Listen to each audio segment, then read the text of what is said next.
Hi guys, আমি এত আসতে বলছি এই কারণেই কারণ আজকে হচ্ছে 14ই জুলাই, মানে মা বাবার অ্যানিভার্সারি, 21th অ্যানিভার্সারি। 21 আজকে আমার পড়া আছে ডাকঘরের ওদিকে। ভেবেছি যে আমি আর আমার একটা ফ্রেন্ডকে নিয়ে যাব। তো ওইখান থেকে আমি মিয়াও মোড় থেকে একটা কেক নিয়ে আসবো আর মালা নিয়ে আসবো। আর যেহেতু আমি ওখানে পড়তে যাব, ফোন নিয়ে যেতে পারবো না, তাই হয়তো আমি ওই ক্লিপটা নিয়ে যেতে নিতে পারবো না, বাট আমি চেষ্টা করব ফোনটা নিয়ে যাওয়ার লুকিয়ে লুকিয়ে। এই 3-4 মাস আগের ব্লগটা আমি এখন পোস্ট করছি, এর কারণ হলো বিয়ের ব্লগ। বিয়ের অনেক কটা পার্ট ছিল যেগুলো পোস্ট করতে করতে অনেক সময় লেগে গেছিলো। দেখতেই পাচ্ছ আমি চলে এসেছি মিয়া মোড়ে, আর আমি এই বাটারস্কচ কেকটা চুজ করেছি কারণ এটা আমার অল টাইম ফেভারিট একটা ফ্লেভার। আমার একটা ফ্রেন্ডকে আমি নিয়ে গেছিলাম আর ও ফোন নিয়ে গেছিল, ওর ফোন থেকেই আমি এই ভিডিওটা শ্যুট করেছি আর ওইখান থেকেই আমি এই ভিডিওটা আমার ফোনে ট্রান্সফার করে নিয়েছি। তো আমি তো ফোন নিয়ে যাইনি, আমার একটা ফ্রেন্ড ফোন নিয়ে গেছিলো। এখন পুরো 1টা বাজতে চলছে আর আমাকে ছুটি দিয়েছে স্যার 12:30টায়। আর তো আমি তো দেখতেই পেলাম ওখানে 2টো রোজ কিনেছি আর হচ্ছে মিয়াও মোড় থেকে বাটারস্কচ জুনিয়র কেকটা নিয়েছি। তো আমি এখানে মার আর আমার যে গিফটটা দিচ্ছি সেটা র্যাপিং করছি। মা দিচ্ছে বাবাকে একটা ওয়াচ, বাট কী ওয়াচ সেটা আমি দেখাবো না। আর আমি যে গিফটটা দেখাচ্ছি সেটা ওটা আমি একদম যখন বাবাকে দেবো তখনই দেখাবো। তো আমি চলো এখন র্যাপটা করে নিই। এখানে র্যাপটা করছি। আমার গিফট র্যাপ করা একদম পুরো কমপ্লিট। যেহেতু বাবা মার বিবাহবার্ষিকী অ্যানিভার্সারি, তো সেই জন্য আমি বাবা মাকে খাওয়াবো first. Vishal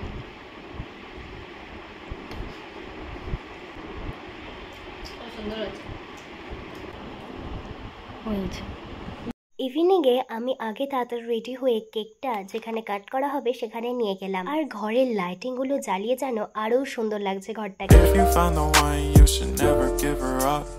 I think it's the way life changes when in love, yeah. I surround my soul with the positivity. That's why I don't worry about the things that I don't see, yeah. These days I don't worry about much. I think we should have some more fun. I still dream about the days when we were young. তো guys, আগেরবার যে অ্যানিভার্সারিটা পালন করা হয়েছিল সেটা আমার ঘরে পালন করা হয়েছিল, বাট আমি ভেবেছি এবার ভাড়াটাতে করবো। আর তো মা বাবা এখনো আসেনি, তো আসুক তারপরে একেবারে কেক কাটবো। তো এখানে আমি আর আমার ফ্রেন্ড মিলে বাবা মার জন্য যেই রোজটা কিনেছিলাম সেটাই বাবা মাকে দিয়ে দিলাম।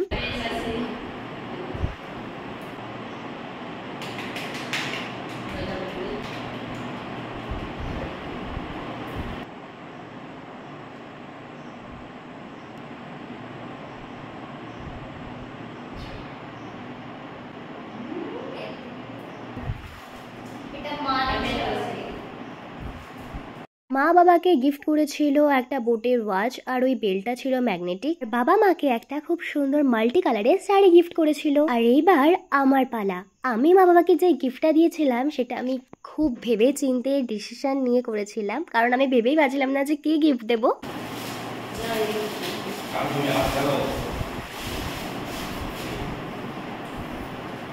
বাবা মার আমার দেওয়া গিফটটা খুব পছন্দ হয়েছে। করে এরা চলে এসেছে মামিরা, এই যে টুসি। হাই।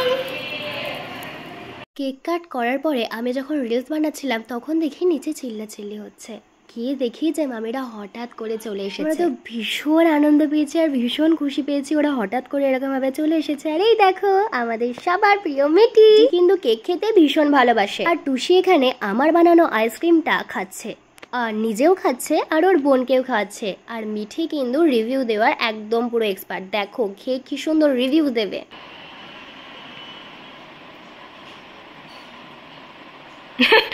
তো বাবা কিছু ইভিনিং এর জন্য স্ন্যাক্স এনেছিল, আর আমি আর টুসি বলেছিলাম আমাদের জন্য ভেজিটেবল চপ আনতে, সেটাই আমরা দুজন খাচ্ছি। আর তখনও মামার বিয়ে হয়নি, মামার বিয়ে ঠিক হয়েছিল, তো সেই কারণে আমরা মামার বিয়েতে কি করব সেটাই প্ল্যান করছিলাম। তো যেই আইসক্রিমটা আমি বানিয়েছিলাম সেটা টুসি খেয়েছে, মিঠিকে দেয়নি বলে মিঠি বায়না করছিল, তাই বাবা এনে দিল সবার জন্য আইসক্রিম। এটা হচ্ছে আমুলের বাটারস্কচ। কেমন খেতে আইসক্রিম? হাত আবার এরকম থেকে আমরা তো শুধুমাত্র 3 জনের জন্য বিরিয়ানি করেছিলাম। ওরা যেহেতু হঠাৎ করে চলে এসেছিল তাই বিরিয়ানিতে অনেকটাই কম পড়েছিল, তাই মা আবার ভাত করেছিল। যাই বলো, এইরকম মিলেমিশে খাবার কিন্তু মজাই একটা আলাদা। অনেকটা রাত হয়ে যাচ্ছিল বলে ওরা আর দেরি করেনি, ওরা তাড়াতাড়ি চলে গেছিল বাড়ি। তো দেখা হচ্ছে অন্য একটা ব্লগে, এখনকার জন্য বাই বাই।